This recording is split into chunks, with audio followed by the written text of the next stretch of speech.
In 5, 4, 3, 2. Extreme close up!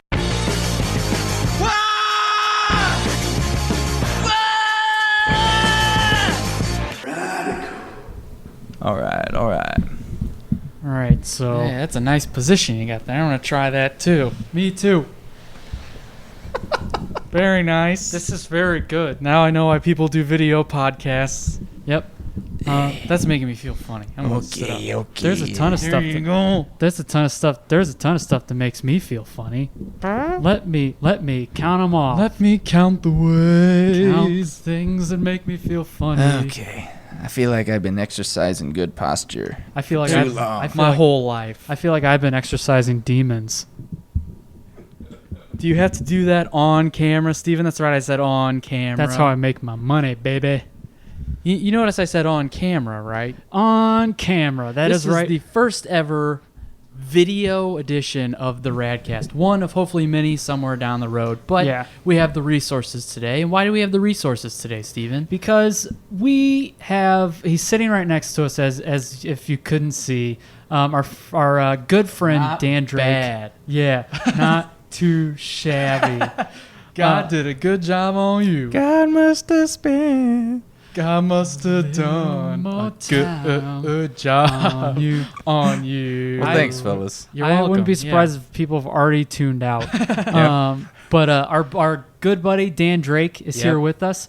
We've known you for probably about 12 years now. Man. Shared many a great conversation. Yeah. Speaking of great conversation, Dan is on here because we just helped him with a video that he has. To help get me out of prison. Exactly.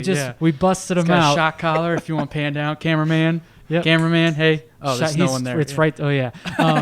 But Dan has a video series on YouTube called Why It's Great, which you all should go check it out. So, again, YouTube, Why It's Great. He has all different videos. Tell us a little bit about it. Yeah, what is Why It's Great? Yeah. So Why It's Great is a channel on YouTube that exists to bring positivity to the internet through exciting video essays.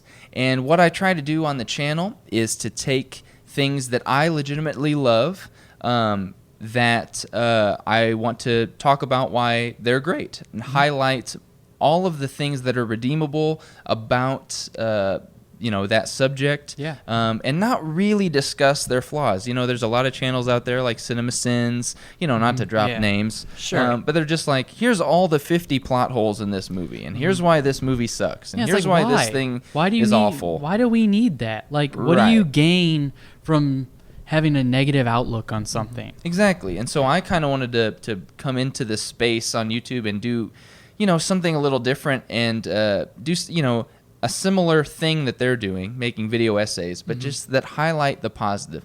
But the other thing I want to do is actually take things that, for whatever reason, pop culture has just deemed are bad. Like, there's like 4 people on the internet that didn't like The Last Jedi, and then it made it seem like everyone doesn't like it. They just jump on the bandwagon. That's how Batman v Superman was. I was like, this seems to be snowballing. Like, exactly. I didn't think it was that bad. So I want to take things that I legitimately love, that I enjoyed, that I see the artistic merits of, and then make a video explaining why it's actually great and doesn't really deserve, to be hated on. Or if you do still not like the thing after you watch my video, at least hopefully you could have an appreciation for it and, believe in the mission of trying to be positive and putting positive things out in the world. So that's a little bit about Why It's Great. I like it. And we had you on because we kind of did a cross-promotional thing. Yeah, like crossover like Iverson. Exactly. So Dan had us on to talk about Rocky V, which is actually the film that's showing in the background here. A kind of universally panned film ever since it came out, and we'll get into kind of why, and also we'll get into kind of we'll deliberate and expound upon more why we think Rocky V is great. That kind of lasts a lot of stuff that we can get out that is kind of too much to get done in like a 9-10 minute video. But but again, Dan, thanks for being on. We're gonna have a good time today.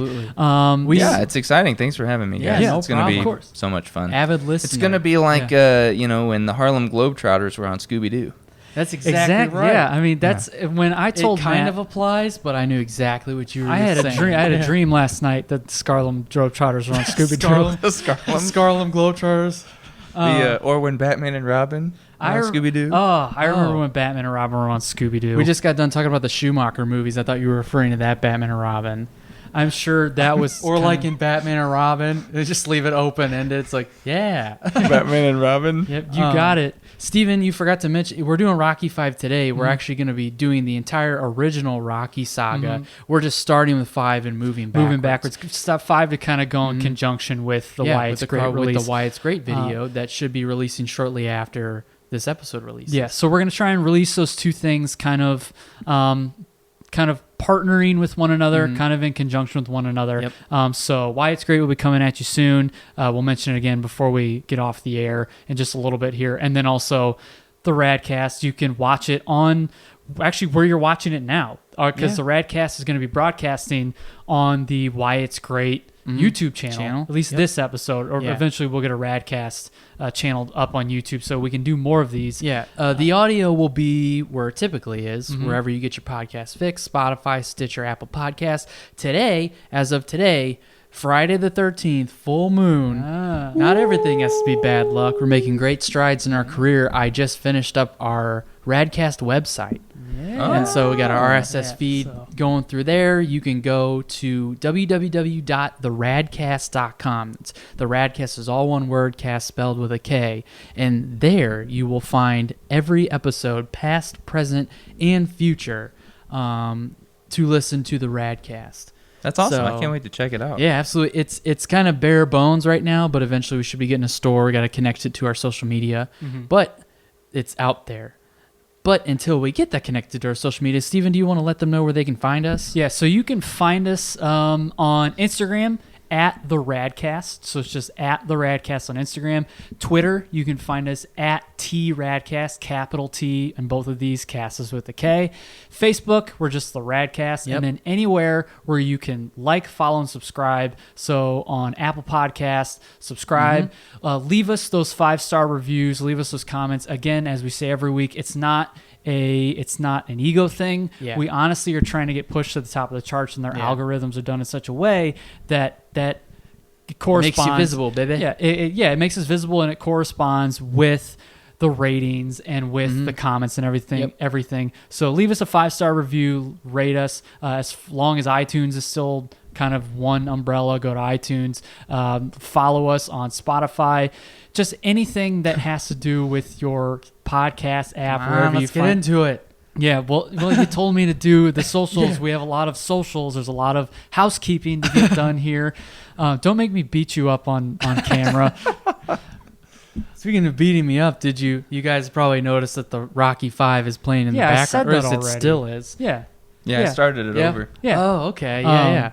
But also, you're kind of laid bare on video, because on audio I can be looking at my phone, reading off of it, because this is where I keep all my notes. But now, like, I feel silly. Like, if somebody's talking, I promise if one of you guys is talking and all of you see me looking at my phone, I'm just trying to find something to say, find a point to bring up. I get it, man. Just be natural. You know, we introduced video to my podcast besides Why It's Great, the Better Questions podcast, and we had the same exact problem, but eventually it was just kind of like, you know what? Yeah. I think the audience gets it. You know? And you fall into it just like we're going to fall into it right now. And me interrupting you wasn't. That was more like, come on, let's go. Yeah. Like, trying to be less rigid. Well, we're going to get into it right now. This is going to be a part of our Radkast Rentals series, and we're going to be doing Radkast Rentals on Rocky 5. So Rocky 5, just a few boilerplate things before we kind of get into our experiences, how we see the movie and everything. So Rocky 5 was released on November 16th, 1990. So right before 91 came along and we were born and everything right like before that. the world changed forever. The world changed. So about $120 million at the box office. Finished second to Home Alone its opening weekend. Ooh. Interesting. So can you imagine Sylvester Stallone being like, maybe we should do Home a movie. Stallone. Yeah, it's Home Stallone. Home Stallone. That is great. Maybe my next opponent should be this Kevin McAllister kid. Series is back on. Can you imagine the training montage? Just da da da da da da da da, and he's jumping rope, dreaming of a while. Kevin's still singing into a comb. Or a cone. Yeah. Home Stallone. You know, they could still do that. Macaulay Culkin and Sylvester Stallone. I mean, why not? Yeah. Why not? And so finished second to Home Alone, and then it quickly just plummeted. I think I read a stats were made like over $250 million less than Rocky IV. So that's quite the drop off. And then Terry Funk choreographed the street fight at the end, which is cool. That's Terry Funk's second King appearance of hardcore. here on the Radkast. When our Roadhouse episode, we talked about Terry Funk. Terry Funk is a legendary professional wrestler. I did not know that. So he's got some experience in fight choreography. Yeah, and talking about say so. Critical reviews, Rotten Tomatoes has the movie at 29%, Metacritic has it at 55%, and CinemaScore actually polled POLLED polled an audience, and they gave it a rousing A-. Yeah. Don't look at Rotten. I don't look at Rotten Tomatoes. I don't trust what they say. I look at the audience score, because you've got like the critic score and you've got the audience score. The audience is who's going and being affected by it, whereas the critics have an agenda. Yeah. They have a checklist that they're going off of, and most of the time, in my experience on Rotten Tomatoes, they're pretty pretentious. Yeah, I think for me it depends on just what the movie is. You know what I mean? If I'm going to watch a pretentious movie, I kind of want the pretentious experts to weigh in. Right. But, on Rocky. I mean, there's definitely in every movie, and again, we'll kind of dive into it. When we're talking about Rocky V, you kind of have to frame it in a way that mentions the other movies, but there's so much depth to the Rocky movies that I mean, it's come with repeated viewings since we were kids, and we'll kind of get into when we first watched Rocky V. But as we grew up, the more and more you watch it, the more and more you see how the movies relate to personal struggles, see how much they help you through things, how much again, depth that you see Sylvester Stallone was going for with the movies, and you can pull out things that can be explained in a way to where people are like, oh. Yeah. I just thought it was just a big, like, a machismo punch 'em up movie. I was gonna say, even for 3 and 4, like the popcorn movies, the ones that are a little more mindless just because of the excess of the 80s, there's still depth to it. Yeah, there's this large character of Mr. T as Clubber Lang, and then you've got the indestructible Russian monster, Ivan Drago. People see the superhero versus villain when really there's way more depth to it just through the characters and through particular interactions and whatnot. So this fifth one has depth, and some people didn't like it because of the depth, but they didn't realize that all the Rocky movies have some layer of complexity to them. Or they didn't see the depth. Not necessarily didn't like it because of depth, but depth. Right. They just didn't see it. Yeah. Well, I mean, I don't know if I'm jumping the gun here, but I remember when I was younger, when I first was exposed to the Rocky movies, like, these are my dad's favorite movies. Yeah. And so, like, he showed me 1 through 4, basically, and I was just in love. And then when we got to 5... and of course, this is before Rocky Balboa in 2006. I didn't even look that up. That's just off the top of my head. It's like, in the dark. But I remember, like, this is the last one, and watching it. I watched like 1 through 4 countless times. I loved them. I only watched 5 once. Right. And I remember thinking, like, this isn't good because there's not even a real fight at the end. You know what I mean? I was like, there's not even a real fight, and it's like. Actually, it's probably the realest fight of all of them. Rewatch it. But I just had such a chip on my shoulder about that. I couldn't really even see past anything else in the movie, I know for us, you had mentioned your dad. I mean, that's same. I mean, there's some of our dad's favorite movies, and we grew up on all of them, 1, 2, 3, and 4. But we always knew, we knew there was a 5th one, but we didn't own the 5th one. The 5th one was never shown on television. You're not going to be flipping through and you fall on 5 on TNT or you fall on there on AMC. You're always going to get 1 through 4. So we always, I don't remember even asking our dad about it or anything, but I remember once We asked our mom to rent us Rocky 5 from the video store. We were 10 years old. Again, growing up watching 1, 2, 3, and 4. We watched them more as we bought this VHS box set. Yeah. I remember I bought it with Christmas money from bestbuy.com. And I remember that was like one of the first things I ever got in the mail. And it's this VHS box set. But our mom rented from Schnook's Video. She rented Rocky 5. And I remember that night, I think she might have rented us another movie because we didn't get till Rocky 5 till like 10 o'clock at night. Oh, wow. And I remember we put it on.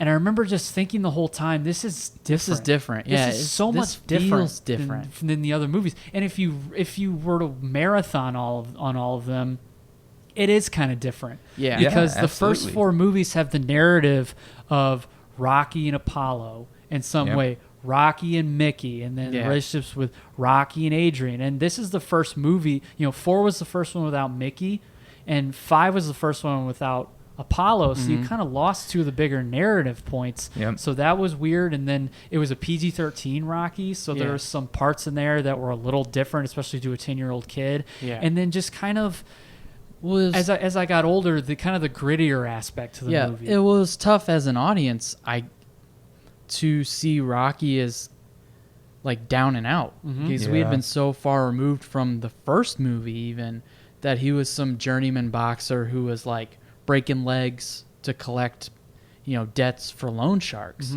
Like, so to see him back in that setting, it's like, this isn't what I want to see from Rocky. Like, I want to see him as a heavyweight champ. He just defeated Ivan Drago. He's this superhero.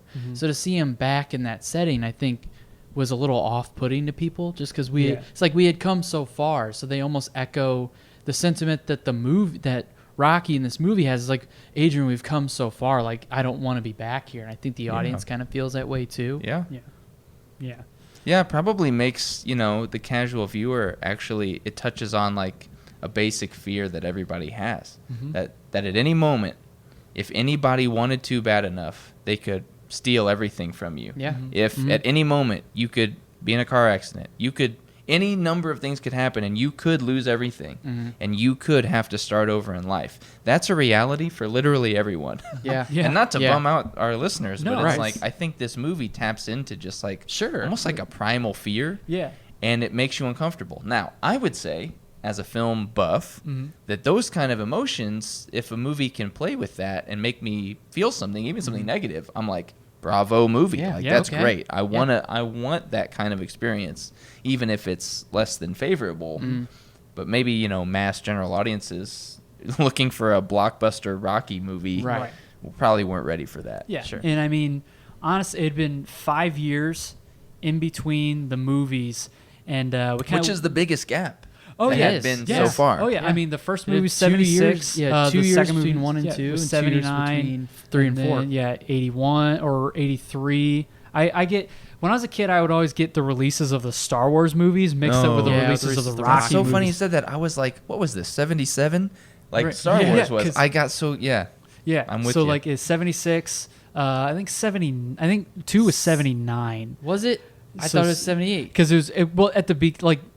At the beginning of the year, I remember we had a post like on the Radkast about like the 40th anniversary of Rock. This is for any of you that listen to the Proper Gentleman podcast, which we drop all the time. For those of you who are watching this on the what was that? IMDb. Oh, okay. I was like, did you pull up our page? For kind of the newer viewers here that are on here because of why it's great, and you came to see a little more Dan and his 2 friends.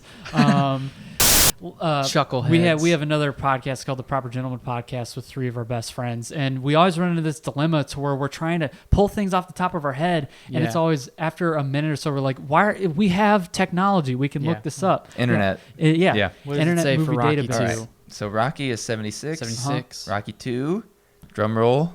78. 79. 79. Got it. 79. And Rocky then Rocky 3, 82. 82. See, I was thinking 83, so never mind. And then Rocky 4, 85. 85. That one was And 85. then- I remember and that then one's 90. That one's 85. I always think. Sorry, this is an episode about Rocky 5, but I'm just gonna do a little sidebar for Rocky 4. Rocky 4 never looks like 1985 to me. No, it's really clean and it has like a sheen. Because if you take another movie from 85, you know, Back to the Future. Take Back to the Future and put it against Rocky 4. Back to the Future looks like it's from the 80s. Rocky 4 doesn't look like it's from the 80s. What does it look like?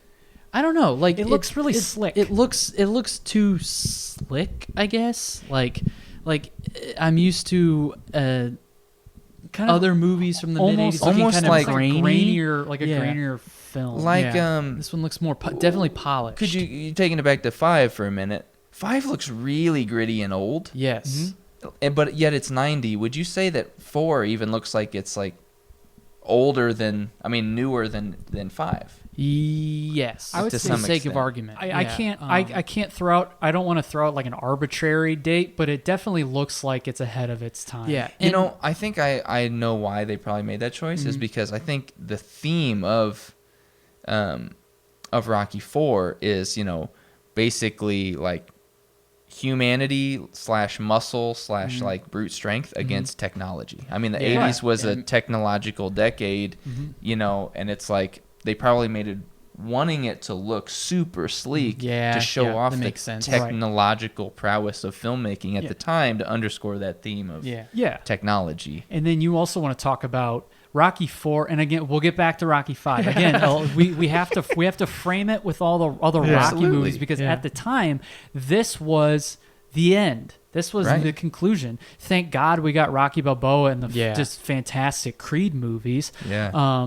But you know, this is at the height of like the grand action movies, and Rocky 4 in comparison to Rocky 5, in comparison to all the other movies, is a much more grand film. You're taking it out of reality, and he's going to Russia and training in the Russian snow. And granted, we'll get more in depth on the Rocky 4 Radkast Reynolds.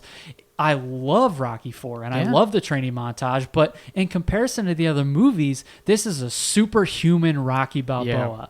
Something that I think a lot of people wanted the series to end on was the superhuman Rocky. He's got to be fighting a dragon or Godzilla in the next movie because you can't beat Ivan Dragon in the next one. But hi, Ivan Dragon here. Yeah. So I think compared to Rocky 5, you know, Rocky 4 does look a lot cleaner because of the height of also, you know, that's right in the pit of when the action movie boom was coming, like with the Schwarzeneggers and Stallone, and I think Stallone was coming Rambo off of and all the other he's stuff, coming off of First Blood, but I think the Rambo sequel had just come out. Cobra. Yeah. So he's a bona fide action star. So you have to make it look grand and fit the personality that Sylvester Stallone was. And you know, again, going back to Rocky 5, bringing it back, I think that the movies have this like up and to the right crescendo kind of a feel to them, right? Every one is kind of stacking and actually exponential growth, right? It's like 2 is a little bit more than 1. It's almost like maybe double because he actually does win in the end. But then 3 is like more than double because it's kind of like a shift in tone. Champ. And then 4 is like even, you know, it's even more. And then 5, you know,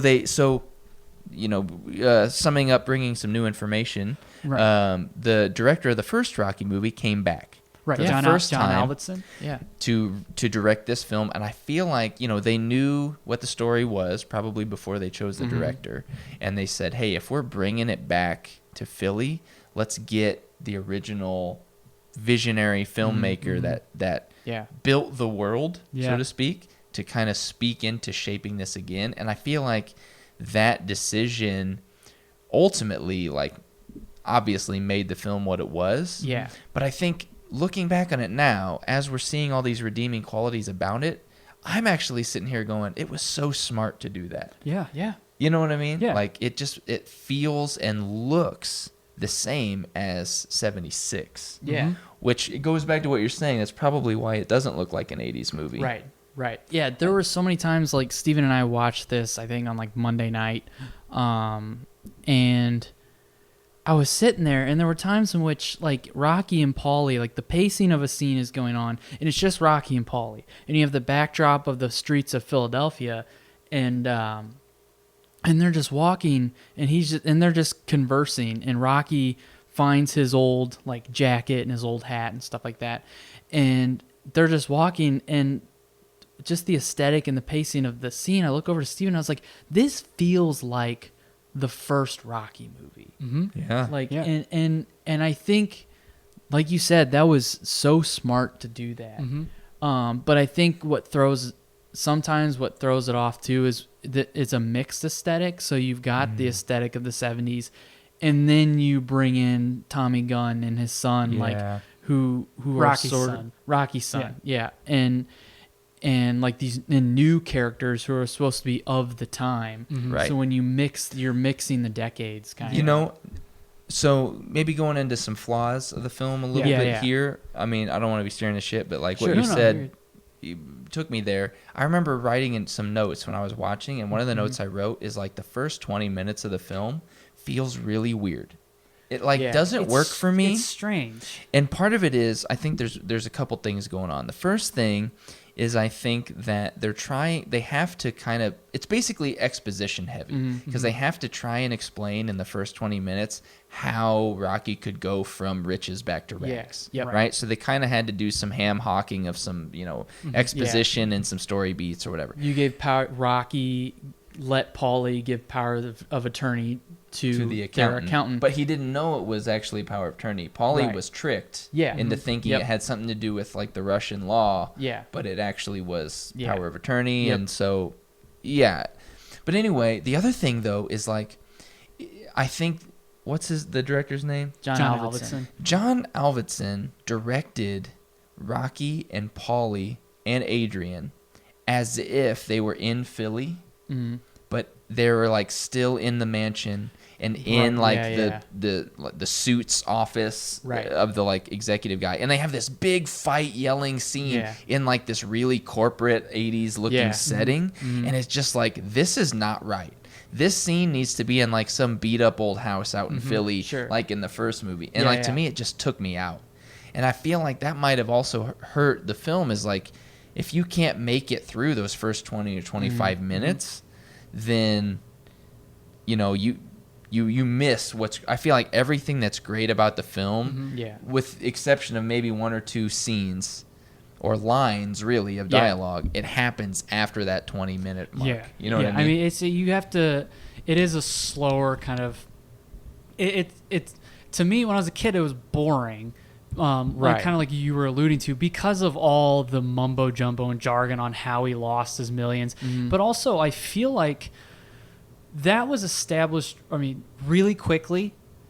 Pacing wise, it was a little strange, because you're going from triumph, jubilation, him getting off the plane in 4, or the movie starts and he's starting to feel the effects of the fight with Drago, which is kind of a culmination of just all these years of fighting. And his body's starting to break down. Not just the movies, but like he fought for 7 years before the first movie? I mean, defending his title. All that. And then the times we don't see when he defends his title. 6 years.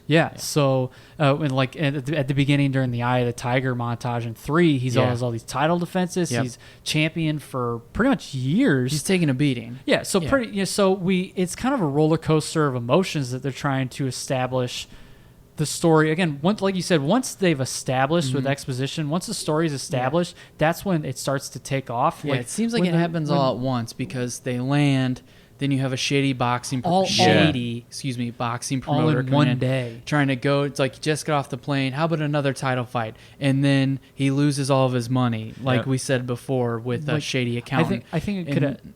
And then the next scene is him going to the doctor and finding out he has irreversible brain damage, has to retire. It's just all kind of pour. Yeah, exactly. It's all kind of pouring on and on. And your car's being towed. Right. So then it's oh no, that's not good. And where's our dog?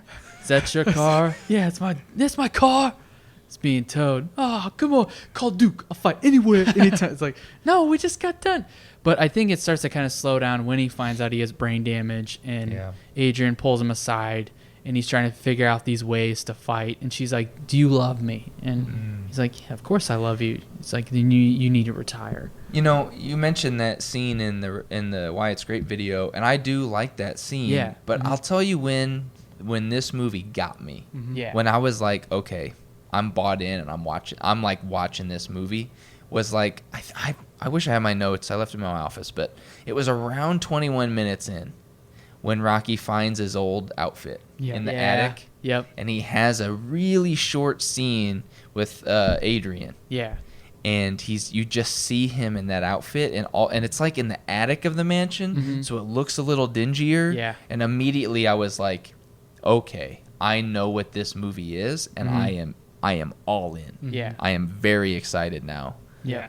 And it's a shame because it bookends the series, and I think Sylvester Stallone in a way was ambitious for wanting to bookend the series with him back in Philadelphia, but telling kind of a different story, a different aspect of Rocky that needs to be kind of he needs to come to terms with and everything like that. But again, when it got down to it, people just didn't like that. And admittingly, there are some there's like these low-hanging fruit, like you can tell in things that people say, there's the foreshadowing of certain things. You're like, oh, that's going to come up later. Oh, he mentioned that. It's kind of like, it was almost paint by numbers when it comes down to it in a way. To some extent, yeah. Yeah, so I think that kind of bothered people too, because it seemed like it seemed like it was like moving itself along to, foreshadowing this to this moral point, and then like remember, here's the moral point.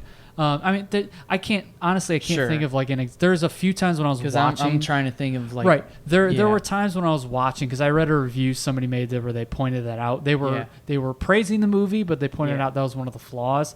And honestly, I can't think of a specific time. Like there's a couple times when Rocky's talking to Rocky Jr. to where you're like that, and then. Also, hey, we're home team. Like, he's home like, team. it's me and you, home team. Okay, this is gonna come back and bite him. Then blah blah blah. Later, when his son feels neglected by Rocky because Rocky's training Tommy, when Tommy comes to move in with him, he's like, "It's you and me. We're home team." He's like, "Yeah, all right, home team. Yeah." So it's a few, but I mean, a lot of movies do that. I mean, what other way are you gonna kind of introduce where that's their some thing. of the problems are gonna be? But I mean, I can't think of a specific part. But watching the movie, I could kind of point out where it's like just knowing the movie, point out, okay, I see what this person was talking about. Yeah. But it didn't detract from my enjoyment of it. So as far as enjoyment goes, well, one of the stronger parts of the movie were the characters. Absolutely. I think it was consistent and some of the best portrayals of some of the characters, some of their best moments. If you snub this movie, you miss.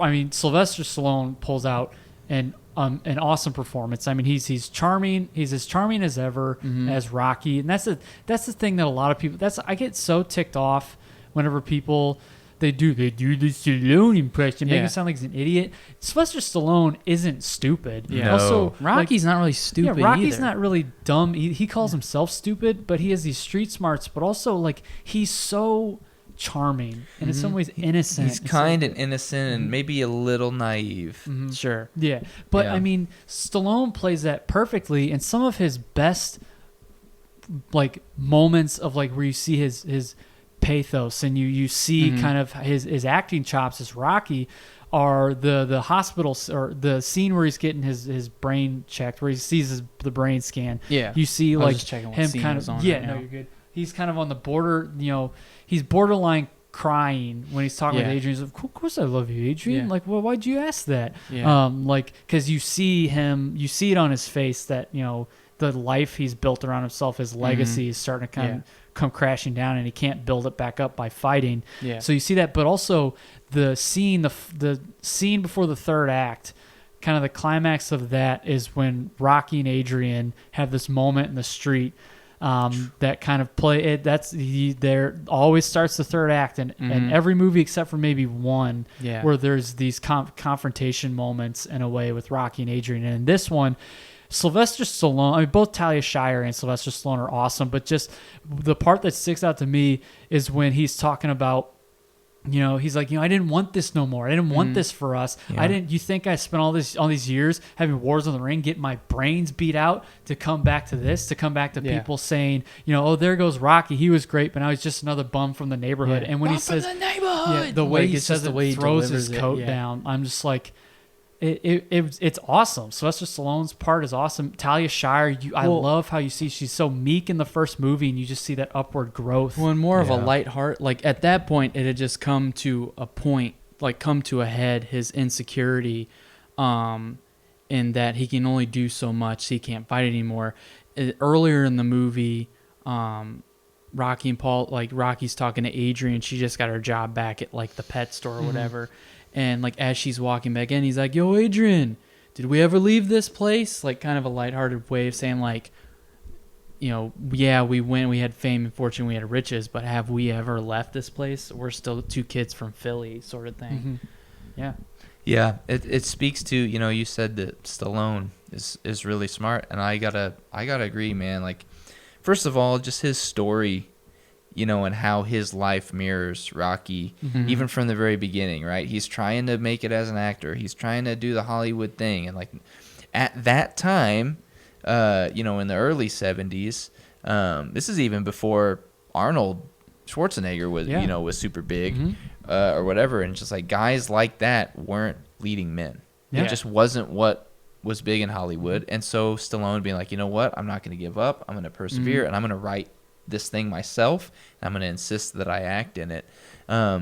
He has like the smarts and the handle on, you know, pathos to be able to write. And so like when coming into the story for the fifth movie, you know, I think he knew he was taking a risk, but honestly, it's like, I feel like he probably enjoyed writing and making this film as like a break from, I just got to play Mr. Muscles. Like he's sitting there going like, I've got more tools in my acting toolbox than to just be a piece of meat. Yeah. But the other thing is that the conversation you're talking about between him and Adrian, and what I alluded to earlier with like the core fears of people, I think what, you know, as a now, you know, 31-year-old guy who is trying to, you know, I'm doing a YouTube channel, I'm doing a podcast, I'm like trying to do what I love and somehow be able to make a living doing it. Like I can't imagine getting to a point of success and then losing it and feeling like you have to start over. But not only that, even deeper than those surface level things is like there is a struggle, I think, in all of us of where do I find my worth? Right. As a human being. Yeah. Right? What is it that gives me value? What makes me feel like I am worthy of love and acceptance from other people, but also from myself? Like, how can I look myself in the mirror and be proud of who I am and accept my circumstances in life? And I think in that moment, I didn't go through all this to just be some bum from the neighborhood. What he's implying is that being a bum from the neighborhood is bad. Yeah. It's not good. And actually, like, when I hear that, I resonate with it, but I also feel bad because I go, that means that everybody... Like, think about all the people that live on that street that can hear him saying that.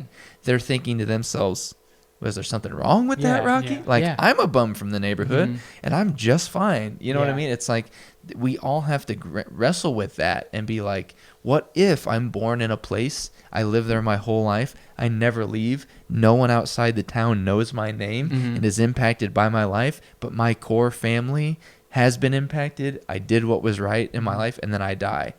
Is that a worthy life? You know what I mean? Yeah.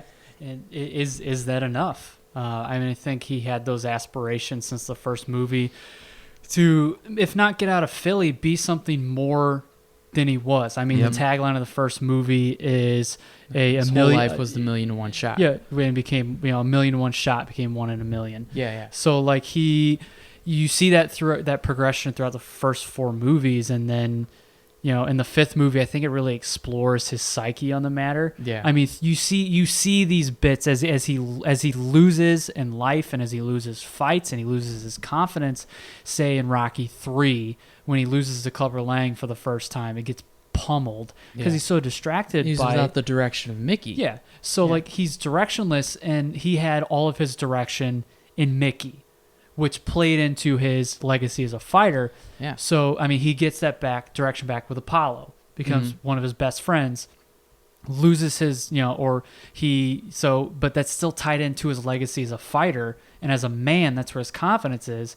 And then 4, he loses Apollo, and you can talk about loss and gain and everything like that, but everything was tied into his legacy as a fighter. So when he can't do that anymore, he does anything he aspired to be was as a fighter. Now he doesn't have that. Now he just feels like he did pre-first movie and in the first movie, and it's just Sylvester Stallone really shows that. And on as a foil to that, Talia Shire, who Sly, you kind of see, maybe as a digression in the way he feels about himself, but Talia Shire has this forward progression. She eventually becomes this strong-willed, vocal character, standing up to the nefarious boxing promoter, George Washington Duke, that comes into play, and really fighting for her husband until she puts that into perspective for him, that he's, you have to be there for your family, and we love you, and we respect you, and we're going to make it. He loses sight of who he is. She's always been a model of contentment. Yeah. Because like the 5th one is kind of like the second one in the fact that Rocky's like, "Why are you working like at the pet store?" And she's like, "Oh, we need the money. Like I don't mind. It's fine." Like in the second one when she's pregnant, he's like, "You're pregnant." She's like, "Oh, we need the money." And in this one, she's like, "I just called her and she gave me my job back. Like it's fine. We'll be okay." The reason it's a good balance to his ambition. Exactly. And that's why she's such a good foundation, is because she's always been that model of contentment. She's like, well, as long as we've got each other, like the Growing Pains theme song. As long as we got each other. In the hand of my hand. The lyrics are down here. So we got the world bending out of our Rocky's head. Oh, where is this going? Sorry, you were actually talking about something. No, that's on me. But she's been the one to be like, movie's over. Like, what? Is this a deleted scene? Software updates available. Well, I hope you enjoyed it while it lasted. Yeah, you're just gonna have to listen to us talk about it. Yeah, but she's always been the one to ground him. And be like, I've been saying we're fine. And it's just, you were talking about that speech earlier, and one huge thing that resonates with me is when she says, your son is lost. Because at that point, since moving back to the neighborhood, Rocky Jr., who's aged like 3 years in this movie, that's another gripe, but we'll get into that. It's okay. It's a very, very small thing. Sylvester Stallone casted his son. I can tell he just wanted his son in the movie, so I'll let it slide. But at this point, Rocky Jr. is having trouble adjusting. He finally gets in with some bums from the neighborhood, with some kids that go to his school, and he's just like, his dad's not paying attention to him. He's training Tommy Gunn, this young upstart heavyweight hopeful, and because of that neglect, he's just finding his identity with his friends, his new friends at school. And so basically, what was that? That was the Sorry, it's the little speaker. Oh, okay, gotcha. I got distracted. You keep talking. I'm gonna turn it off. But basically, he needed Adrian to tell him, like, you've been distracted this whole time. Your son is by himself. Like, there's no one around. This wisdom and this experience that you're giving Tommy Gunn, you need to give to your son. He's lost. And whenever she says, just her delivery of, he is lost, like, it's like, oh man, you can tell on Rocky's face that it's starting to set in. So I just think that she's such an integral character, and you can tell by the performances and the way they're written that they know their characters. And at this point, Rocky, like Talia Shire and Sylvester Stallone, know these characters so well, know how they interact with each other, that there was no way that their performances were going to be bad. Yeah, I mean, that scene is just integral. I feel like, it's one of my favorites. But to me, I love that line, and the line that gets me, though, is, when she's talking about his heart. Yeah. That it's that you never beat your opponents with your muscle. You've always beat them with your heart. And I think it speaks to what we were talking about earlier, which is like, Rocky's trying to find validation and achievement and trying to feel worthy as a human being through what he's accomplished.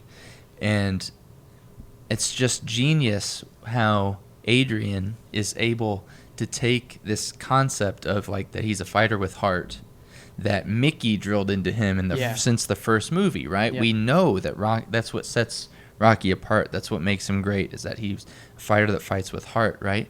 But she then takes that. I think that line is meant to cut through and to kind of say in the subtext that that's what makes you worthy. Mm-hmm. It's not your achievement. You could have never achieved anything or won any of these fights. It's the fact that you fight with heart that makes you who you are. Yep. And you just being you is what's worthy. You know what I mean? That's why Tommy Gunn's never going to be another Rocky. Exactly. As people are criticizing Tommy and saying that he's in the shadow of Rocky and like he's going to be another Rocky, and Rocky kind of wants him to be the next big thing, but she's like, he's not, like he can't be you because he doesn't have your heart. Like, so no, that's a great point. Yeah, and he tries to kind of live vicariously. Yeah, through Tommy. Yeah, you know, so you realize this is to no avail because you can't live vicariously through him because he's not you. Yeah. Yep. Yeah, and he's never gonna be you. Yeah. Yep. And speaking of Tommy Gunn, we talked about some good performances. I would also throw in Burt Young, who plays Paulie. I mean, he does as good as, Paulie ever does. Paulie kind of stays the same. He has those kind of shiny moments to where like he shows how much he loves Adrian and appreciates Rocky and stuff like that. He's always been consistent in his inconsistency. Right. So he consistently briefly has moments to where you're like, okay, Paulie, you're starting to grow as a character, and then he like just takes a step back, and you're like, I don't know. What am I? It's even like that in Rocky Balboa. Yep. Like it's like this is such a complex character, but at the same time, I already know everything I need to know about him. Right.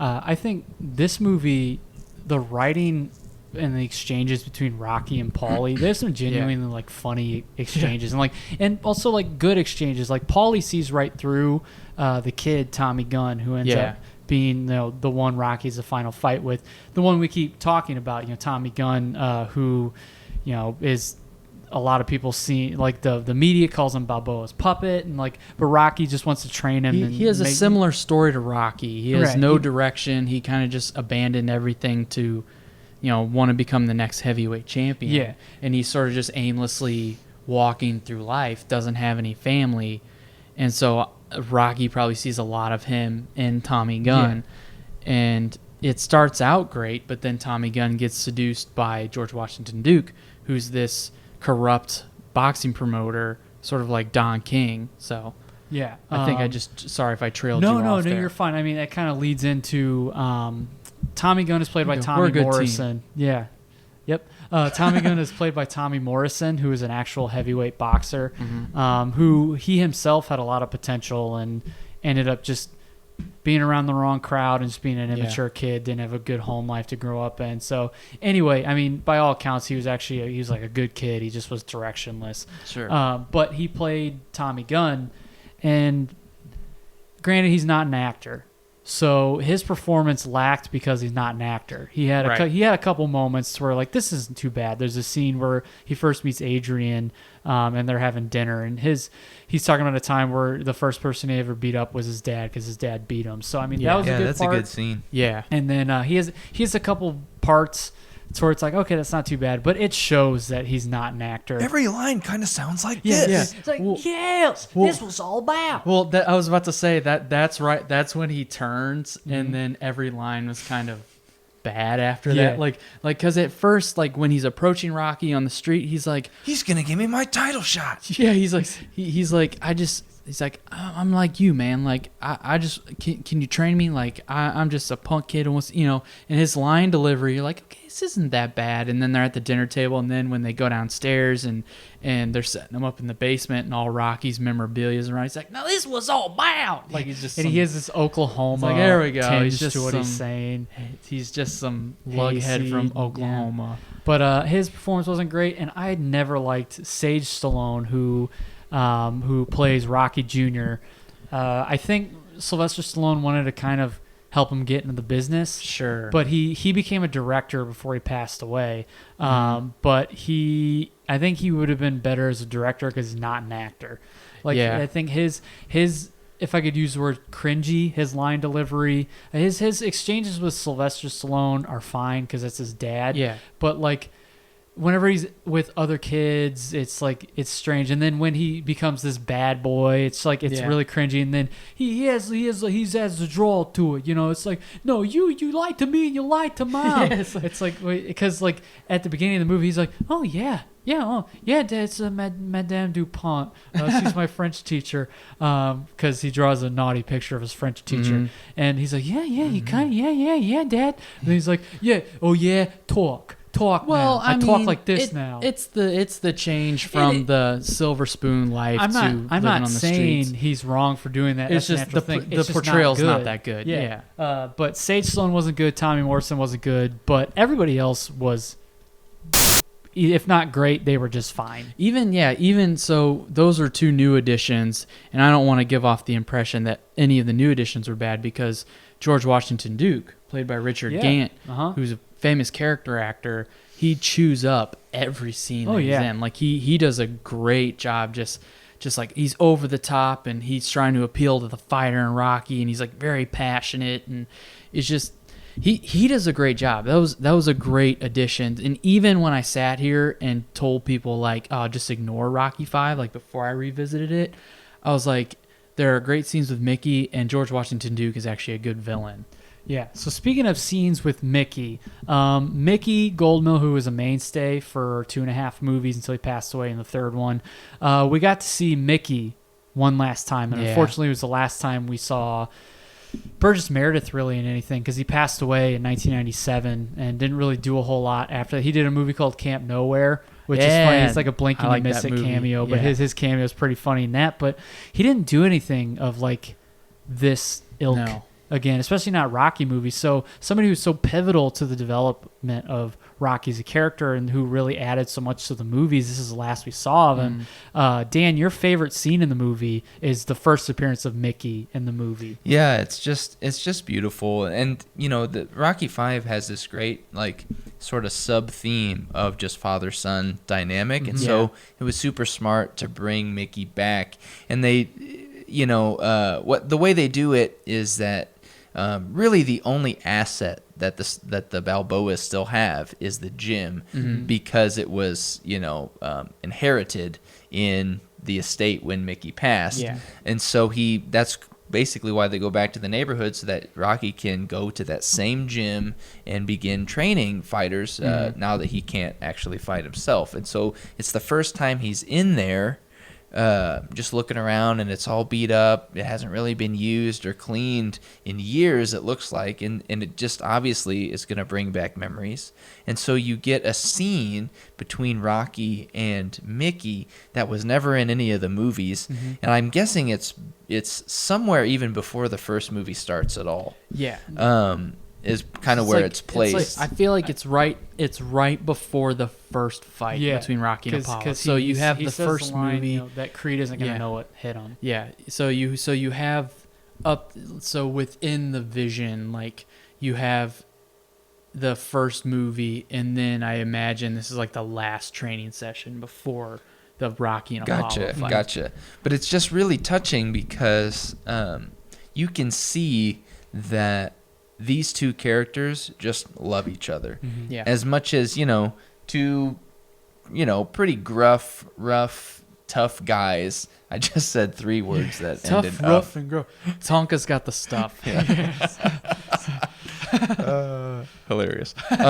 But you know, these two guys they just legitimately care and love each other, and it just shines through. And I just gotta say that, like, I think, now, I have nothing against any of the other actors or actresses in these movies. I think these are the 2 best actors in the whole series. Just my opinion. They're at least the 2 that just have, you know, done the most outside of the Rocky movies, right? Maybe with the exception of, was it Carl Weathers? Carl Weathers. Yeah, he was Action Jackson. Right. I mean, he's good. But I guess these are my 2 favorites, and I really think these guys have the 2 best acting chops. And in this scene, it just shines because What Stallone didn't have in the first Rocky movies was a lot of acting experience. He had a lot of raw talent and natural ability. Yeah. But by the time you get here, he's got so much more, chops, experience, tools in his toolbox. And Burgess Meredith is kind of like finally of an age where it's like just him being himself just fits the role perfectly. Yeah. Oh yeah. And I mentioned in the video, I don't know if it's going to make the edit, but like there's even a moment, it's a really small thing, but he's delivering lines and then he just like in between lines he coughs. Yeah. And I think it was a real cough, like not an acting choice. I mean, well, if it was an acting choice, it But was still, it you was know your character. brilliant. It would very make sense well. with was how long brilliant. Burgess Meredith had been working and so much stuff that he did before that. I could see both. I Right. could see it being a I choice. it kind of reads like it's just so natural. Like he's just, I've talked a lot here for a minute. I'm gonna have to. I don't have water, so I'm just gonna, And then he keeps talking, and it's just like I don't know. The scene's brilliant. You never see Stallone. Well, you do once, but like you don't see Stallone's face because they're trying to say that he's super young still. Right. But it's like what Mickey is saying to him is what it's. I'm kind of reading it as.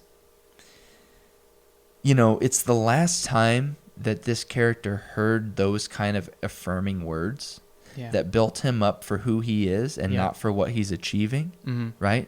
I see something in you, kid. I love you. Mickey loves you. And I feel like Rocky probably hears that from Adrian, but it's different. Yeah. Because it's like, you're my wife. Yeah. At some point, it's like, you kind of have to say that. You're committed to me. Yeah. This is somebody that Taught me everything I know. Exactly. Yeah. This is like a father figure saying, I'm proud of you, kid. I'm proud of you, son. I love you. And you really get to see it. I think it sets it up beautifully that that's what's missing in his life. That's probably why he's feeling so down and so susceptible to, his ego. Right. Is because he needs that outside affirmation. Yeah. To be able to understand his worth and value. Yeah. And you were talking about just great beats in that scene. He gets the cough, and when he's telling Rocky that he's like, you kid, you give me the, what's the word? He says motivation. And the word's motivation, but such a great character trait of Mickey's like, he has all this wisdom. He may not necessarily be book smart, but he has all this wisdom, and like what he's saying. He says, "You gave me the what's the word? The motivation, to keep going." Yeah. He says something so profound that and so sad, and sometimes it makes me wonder, like, does this happen? He says, "I think some people just die because they don't want to live anymore. Oh, that absolutely they have happens. nothing to live for." Yep. And so the fact that, at that point in the first movie, Mickey was just a broken down old man, and Rocky wanting him to train him gave him purpose. And so at that point you see sort of the full circle just from like a first movie standpoint, and it's just so touching. Yep. If I want a good cry, If you're I'll a put that fan one on. of the Rocky movies and you have stopped watching at 4 and didn't Yeah. watch 5, skip the first 20 minutes. Yeah. Get to the part where he puts on the old outfit Yep. and just watch from there, and you're just going to have so many powerful Yeah. moments. Well, and you said if you watch the Rocky movies, then I would also add on to that, then some of the earmarks of a Rocky movie. This one checks all the boxes of what you get in every other Rocky movie, except, like you said earlier, because you had 4 people say that it was bad and people just jump on top of that, nobody's gone back to watch and say, like, this belongs in the series. Like, this Yeah. hits all the notes that, like, in terms of, like, at the heart of the movie, in terms of the depth it's trying to convey. This hits all the notes, and it goes even deeper than some of the other movies. So what's actually funny is it kind of it makes me sad to hear this, that Sylvester Stallone has been asked numerous times, like, what would you rate Rocky 5 as? And he'd say 0. Or he admitted that it was a cash grab. That was before Rocky Balboa, though, right? Is he still saying that?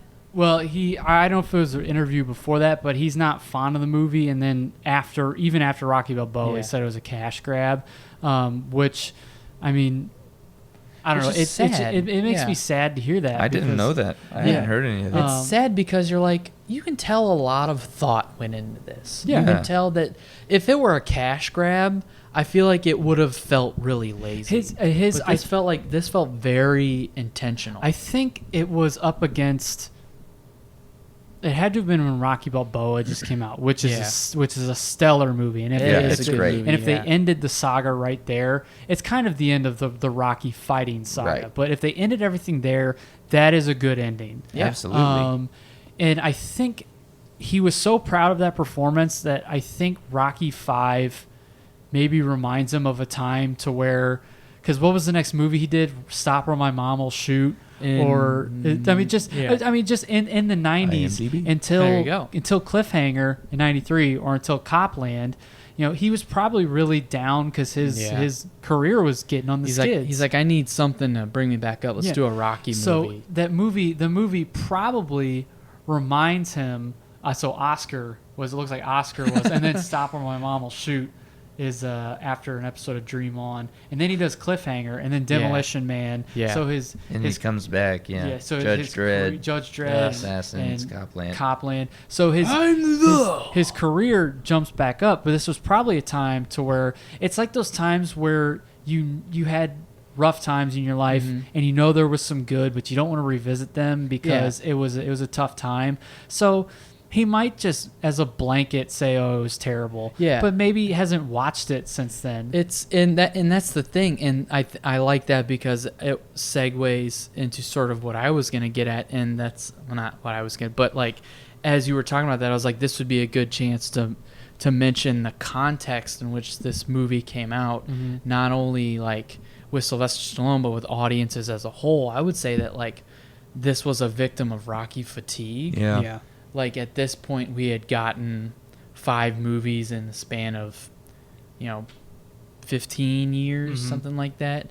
And so people, it had run its course. I think people had just written them off as silly. Just another, not casualty, but another byproduct of like 80s action movies, kind of like you had mentioned before. And so teamed with Rocky fatigue, sort of a perpetual eye roll through the whole movie, I'm sure people had, and the fact that you're trying to bring in this, there's expectation from the past 2 movies that this is going to be like, is Rocky going to fight a dinosaur? And when you undercut it with a character study, when you bring in, you're like, no, we're going to give you this character study. I think it didn't meet a lot of expectations that people had, especially for the conclusion of a series that had become, quite frankly, bloated with this character. And so with that, Rocky fatigue teamed with sort of unmet expectations, I think, and then you said Sylvester Stallone at the time, I'm sure was, you said it was a cash grab. I'm sure all within that context warrants another viewing for a lot of people. Well, and I mean, I can't read Stallone's mind, right? So I don't know. None of us know why he said it, but like, I think it's also possible that we've all been there where like you make something and you're really proud of it, and you show some people and they make fun of it, and you go, "Oh, I didn't really like it either." But if they would have said it's brilliant, you would have been like, "Yes, I thought so too." Yeah. You know what I mean? Like, what's he gonna say? Like, I mean, guys, I think Rocky 5 is the best one. Like, I don't, he's trying to bring his career back. Sure. He's not gonna, you know what I mean? Like, and I don't want to, I don't know, some people might see that as like not being authentic and that's a bad thing, but I feel like it's very natural. It's very natural. Yeah. And I'm not trying to say Stallone's like afraid of what people think. I guess I'm just saying like, who knows what headspace he was in when he gave that interview, and who knows what he really deep down thinks about it and is just like willing to admit. He could have been totally insecure at the time, much like Rocky. Like, who knows? And that's part of what my whole thing is I'm trying to do with Why It's Great. Is like, talk about, hey, like what you like, and just be willing to admit it and be authentic and be yourself, because who cares if people don't like it? Hey, if you like Nickelback out there, I don't care how much people make fun of you. Just admit you like Nickelback. Yeah. You know what I'm saying? I mean, people. My thing. Yeah. I mean, like you said, it's like I don't really take the phrase guilty pleasure anymore, because you shouldn't feel guilt unless you get your kicks out of killing people or hurting people. Like, I mean, in all honesty, like then you should feel guilty. Yeah, you should feel. You should be convicted and be told you're guilty. Citizen's arrest. Yeah. But I mean, you shouldn't feel guilty for the things that you like. And also, it's nice because if you like things that are universally panned, you're more genuine, because you can explain why. If you realize something is hated by most people, but you like it, you're more genuine in your response on why you like it, instead of like, I don't know, Christopher Nolan's Batman movies are great. You're not regurgitating someone else's thoughts. Exactly. You come out and you say, I like Batman and Robin more than Batman Begins. I'm genuine in that, and here's why I like them. I genuinely want to know why. Yeah, I mean, but if someone's able to articulate it, I'll respect your opinion for the most part. Yeah. But if someone can articulate why they like something, you don't have to. It's not a guilty pleasure. You just like it because you like it. Yeah. All that say, it's okay to like Rocky V. It's okay to like Rocky V. And the last thing we'll kind of hit on, I almost said before we get to break, but this is a special episode. We're not really going to have any breaks. But something that made it different for me when I was a kid is the street fight. I think it made it more of a visceral, raw movie for me. It made me feel different about it. Yeah. Like it was a little jarring. It made me feel, if I'm being honest, scared a little bit. Sure. Because you're out of the comfort of a boxing ring. Yeah. There's no jurisdiction. Exactly. So like you see, Rocky getting body slammed, and you see him getting punched in the face with just raw fists, and and then Rocky, he has this brain damage. You're like, I don't want Rocky to die. So like, at one point, it's the screen is blurry, and he's like waving like this, like no more, and that's tough for me to watch. Tommy Gunn he's a thick dude. Yeah. Like we make fun of him, say, oh, he's a hayseed and a corn-fed meathead, but he's a thick dude. He's a bruiser. Yeah. Like he has this montage of him fighting, and he's just knocking dudes on their butt, right off their feet with an uppercut, and knocking them out of their shoes. And he's doing that to Rocky without the padding of gloves. Yeah. So you don't like seeing Rocky getting beat up. And again, it's the way that it's lit and everything. It's in the streets. So that's what made it different. You can, again, to this movie's credit and to the team that put it together over years, right? Yeah. You can see exactly what led to them making these decisions. It's like, okay, we just had Rocky 4. We've been kind of going up, and up. He basically just fought a superhero that was larger than life, that had been trained by all this technology. Like, we've told a lot of story that we need to tell. And if we're going to do something else, we have to do something different. Because if he boxes any other fighter, it's going to look like a wah-wah compared to Drago. But what if we take somebody that's basically Rocky 2.0? Like, what if Rocky could fight himself? Yeah. Like, that would be an intriguing question, right? Well, let's get a young fighter that's basically like the next generation of Rocky. But even Rocky young is still not as strong as Ivan Drago. Well, what if we take the gloves off? Yeah. What if we take it outside of a ring? What if we have no more rules, no breaks to sit in the corner and get pumped up, right? Why don't we just put it in the streets? The gloves are off, all like that. Then that raises the stakes. Yeah. And I'm sure you could die. Exactly. Yeah. And so you can just see, and then you're like, well, if he's going to do that, why is rich Rocky going to get in some street fight with some kid? Well, maybe he's not rich and you know what I mean? Like, you can just see, if you're going to do that, how all these choices get made. And so to just to be a viewer and go, I didn't like that, and this is so stupid. Who dreams this up? This is dumb. It's not realistic. You kind of go, well, what did you want in the fifth Rocky? Did you want Ivan Drago to come out again and he just beat him up a second time? Like, honestly, it has to jump the shark the way a lot of franchises have. you have to shoot him into space essentially, and he's fighting aliens. Yeah. Like honest, like I don't know, space. Yeah, like you're like what you mix you what do we have to mix Stallone's franchises now? Like exactly. Like what do you want? Like Matt said and like you said, it's very intentional. Yeah. And once you kind of get that context, I think you're able to enjoy it more. Yeah. And plus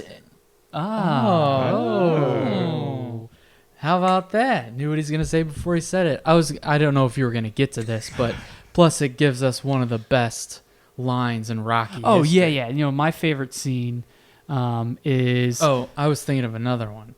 Can I say mine and then you say yours? okay. It might They're be twinning the same right At the now. same time. Okay.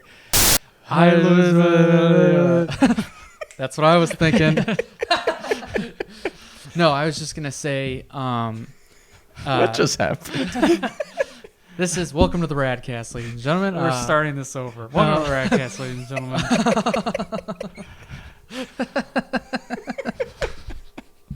gentlemen. What I was gonna say was towards the end, before the street fight, Tommy wins the heavyweight championship, but by boxing analysts, he's just a paper champion. He wants to go and prove himself to Rocky. In the meantime, Rocky and Paulie go to the local bar, and at this point, Rocky is completely. I know. I still can't stop laughing. At this point, Rocky's completely at peace with himself, and Tommy and his entourage comes in, and Duke is trying to goad them into the ring, and Tommy's like, I want to fight you. He's like, listen, Tommy, what are you doing? Like, you see, this guy's messing with your head. Like, we were close, man. Like, just I don't want anything to do with you anymore. You know, just go, have a good night, enjoy your championship. And Tommy's insistent, and Rocky's like, no, until eventually Paulie steps in. And he's like, you know, Tommy, you're a piece of garbage. Like, Rocky took you in like he was his own. Like, you're just a bum. And Tommy just lays him out. Cold cocks. He just cold cocks Paulie. Probably would have killed somebody in real life. And just the nonverbals from Sylvester Stallone. Like, he just goes from concern to Paulie, looks up, and he's got one of the best, like, stone faces. Yep. And he's like, hey, Tommy, you knock him down. Why don't you try knocking me down? Like, it's just, and he's like, and George Washington Duke's like, in the ring. Tommy Gunn only fights in the ring. He's like, my ring's outside. It's just so awesome. It's good, guys. It's good. And I was gonna say, like, so when I watched it, I didn't watch it in sequence. Right. I think a lot of times, you know, especially now, it's like tradition on certain days of the year. It's like you're gonna watch all the Rocky movies. They're on all day on these networks or whatever. And that's a good experience. Like, it's fun to do that. But at the same time, I feel like this movie works best watching it completely separated from the other movies. Yep.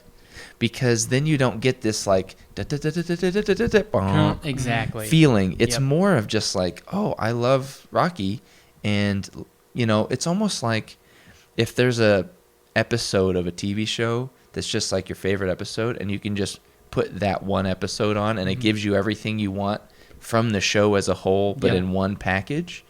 And I feel like, having just recently rewatched it, and this might be controversial, but if I'm just going to like sit down and watch one Rocky movie, it's either going to be, before I would have never said 5. Right. But it's either going to be 1, Rocky Balboa, or Rocky 5. Like, I think that's where I'm at this point. Interesting. Because it just affected me on that level. You know what I mean? The way that you're looking at it, too. I mean, all three of those movies, you can have a quick recap at the beginning, a la, you know, the way they start all the Rocky movies, since one is the recap of the fight in the last movie. You can kind of do that with you can do narration or some sort of music under a montage of like what's been going on, is like kind of like they do in television, so like previously on X-Men. But and then they come into the subject of the show. But those kind of are like standalone movies as a whole. I mean, it's like if they didn't make Empire Strikes Back, you can still enjoy A New Hope just as a standalone movie, because it was a from beginning to end, it contained an entire story. Right. And granted, the Rocky movies all contain a story, but I mean, you have to kind of understand the movies before. I mean, 2 is basically like,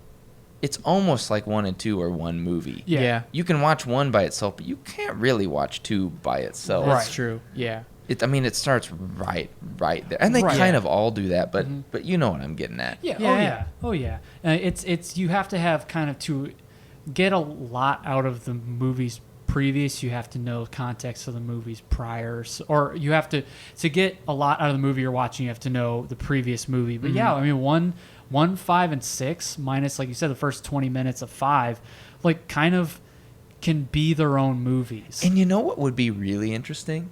What if you introduced someone to Rocky with 5? Out of order. Or, with 5. Because think about it. Like, if all somebody knows about Rocky is like, yeah, he's some boxer, and he like, hello, Adrian, and like, he beats up some crazy guy. Like, you kind of go in, and it's like, it kind of does that recap.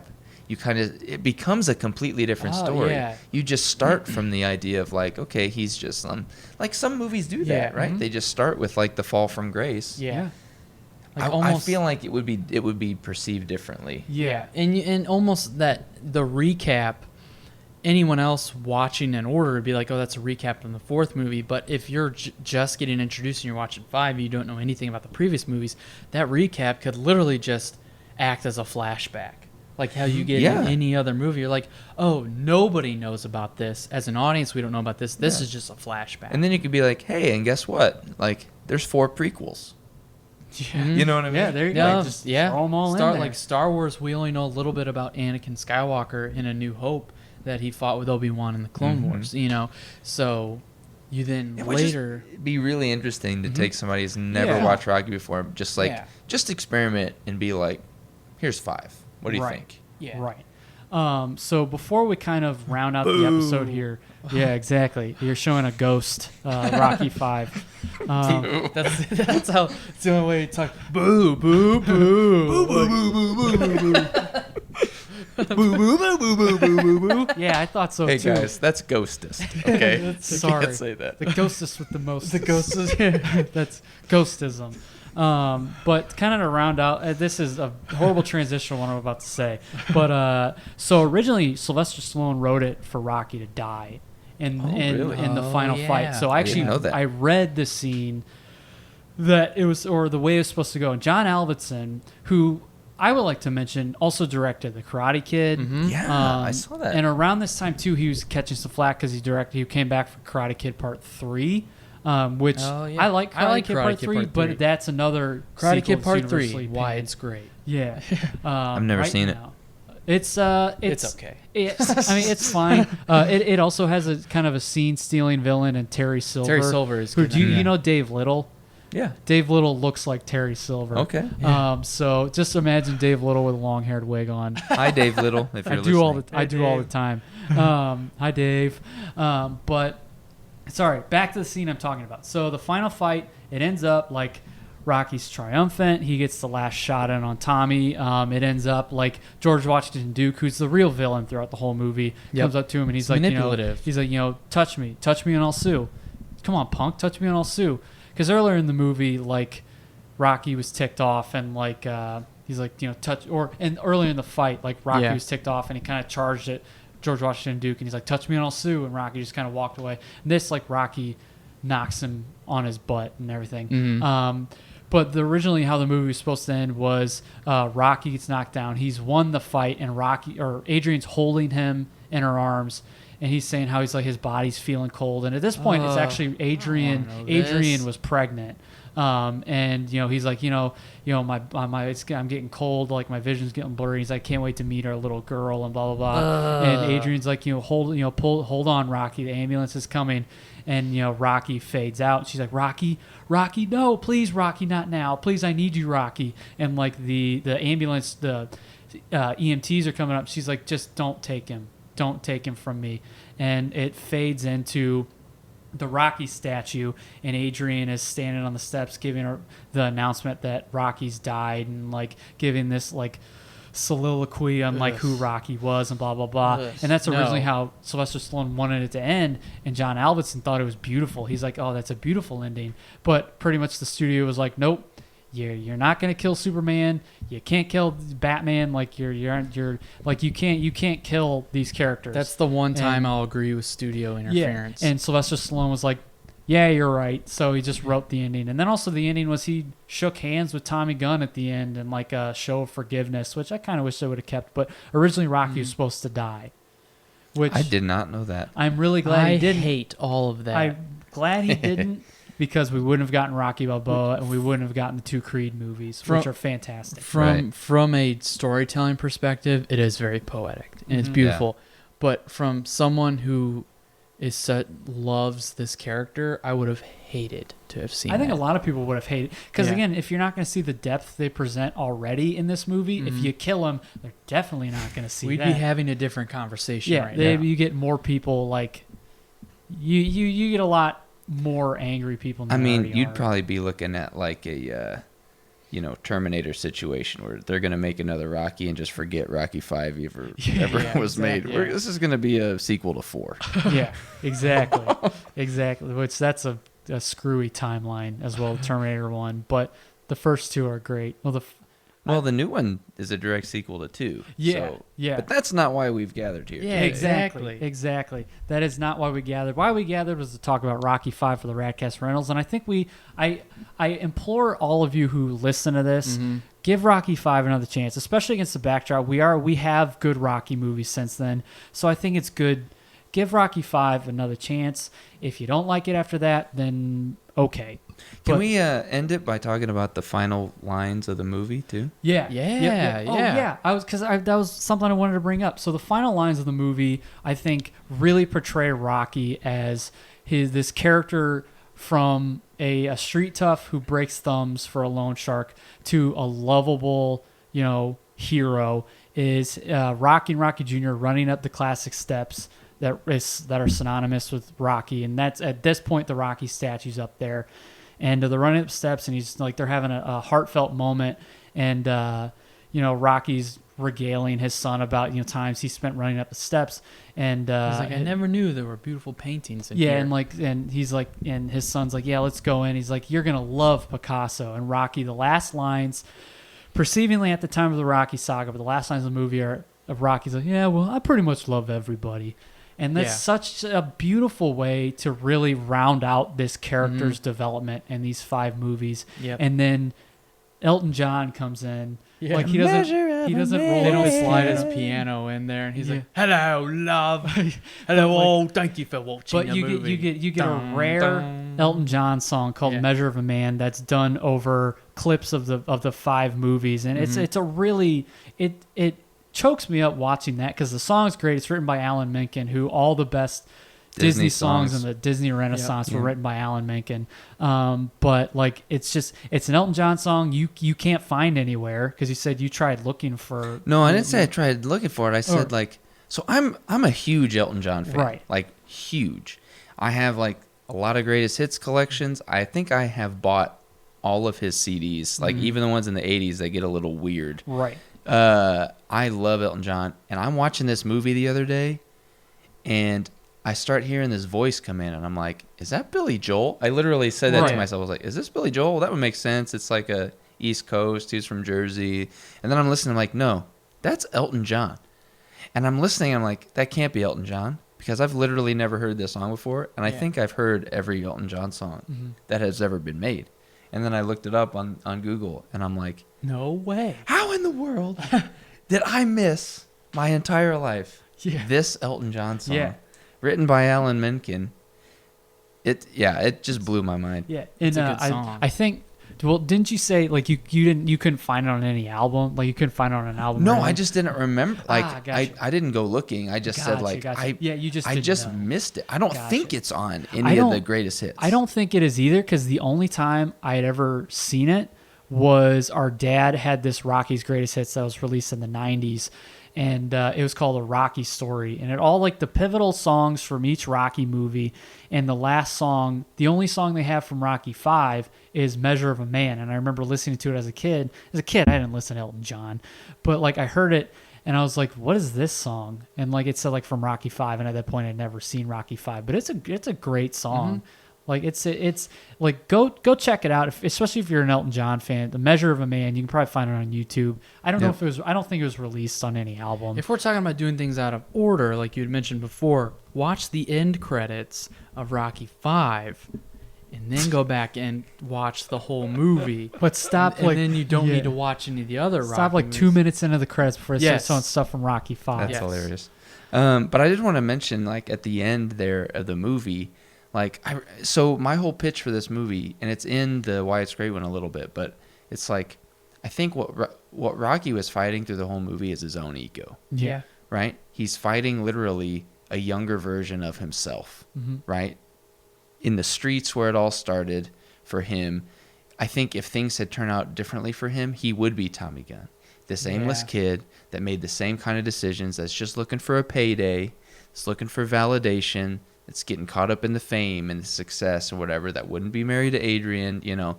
That's like his ego in its purest form, and he's fighting it, battling it, trying to control. There's also that theme of like controlling the fire, because if you don't control that fire of fear, it'll burn you and it'll burn everybody around you. Heart fire. Right. And it's like at the end, oh, did you notice? I didn't say this in the video, but in the background of the fight scene, there's all these things of fire. There's like all these homeless people that are like standing around like things of fire. There's like all these little controlled fires in the background of the final fight. I mean, like I noticed it, but I didn't like think of it as like an illustration or a metaphor. I or think anything. finally what he's able to do at the end of the fight, especially after the Mickey stuff, he controls that fear. Okay. Right? Yeah. He's finally able to go, you know what? I have this fear of failure, but I'm not going to, or being a bum or whatever, I'm not going to let that fear control me.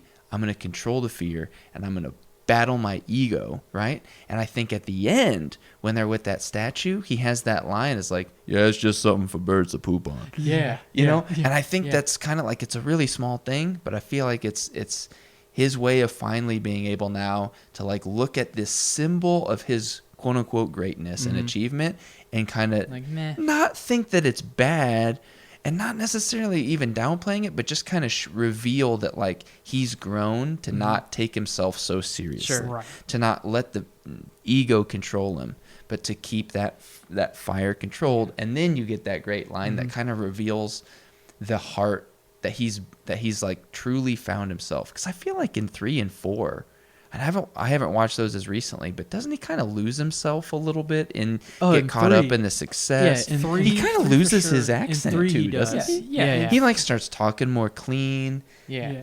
And I feel like that's another thing we haven't even talked about, but I couldn't even remember if this was right. But like, he talks in 5 like he talked in 1, but I don't think in 1 and 2. But I feel like in 3 and 4, he had a much more polished accent. He was saying bigger words, and he almost talked like Sylvester Stallone. Just naturally talks. And in this, it was like maybe he got hit one too many times, and now he's gone back to this kind of like, and he's got dumb jokes again. And he's, hey yo, you know, and because the horns don't work. I mean, Sylvester, because the horns don't work. I think Sylvester Stallone also said that he wanted to visually make it more, or he wanted to visually make it look like Sylvester, or that Rocky had this brain damage.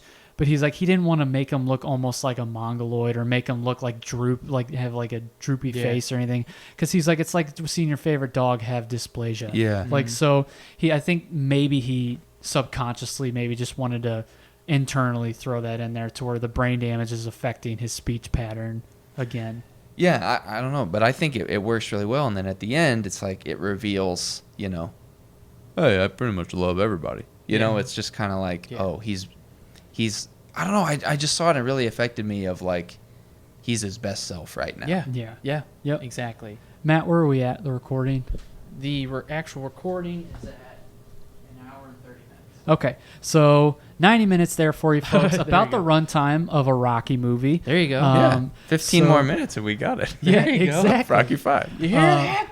So we're yelling at your screen back there. Yep. So we're gonna kind of wrap up there. So again, Rocky 5. Go give it another look. Yes, go check it out please. again. Why It's Great.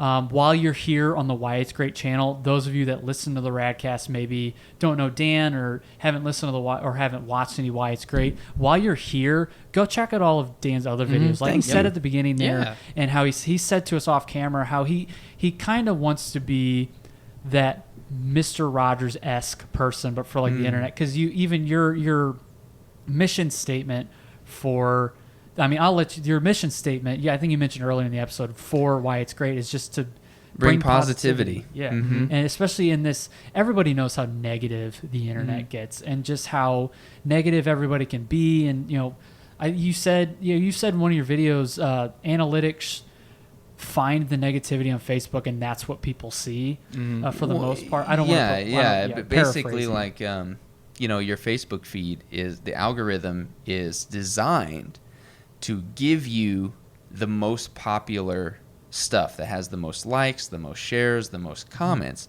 And unfortunately, typically the things that get the most comments are posts that stir up negative trouble, right? Somebody says something controversial, or they share something like, "Can you believe this?"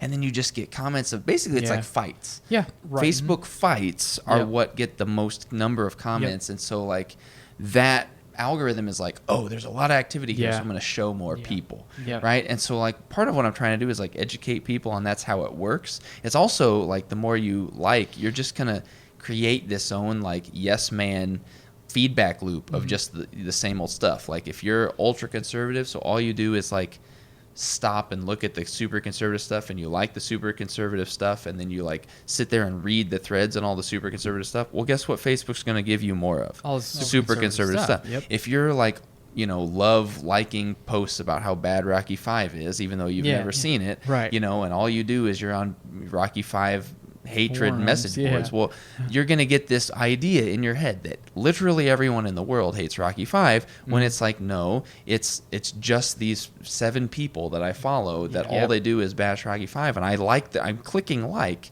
so Facebook's just giving me more of that, right? So it's like I'm trying to start this idea of like, what if we could do the same thing but with positivity? It's like, what if we could write a bunch of comments of just encouragement for people, and what if we could be liking stuff from all different perspectives, so we get a very balanced input of what's really going on. And really just like I've started to sign off my videos. I haven't done this in any yet that are released, but I've recorded 2 now, including the one we just did, where I sign off by saying something to the effect, it hasn't been the same, but it's basically like, the world is better because you're a part of it, and you are worthy of love.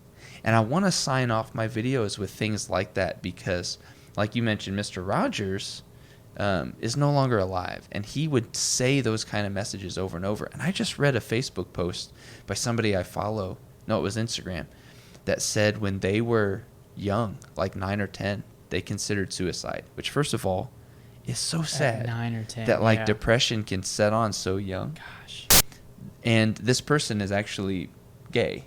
And so you could see how, not, and they were in a religious home. There's all these factors that might have, caused that, but like they said in this post that Mr. Rogers, hearing him say, "You are worthy of love. I like you as you are," saved his life. It was like the only person in his life that told him that, and it was enough through the TV screen.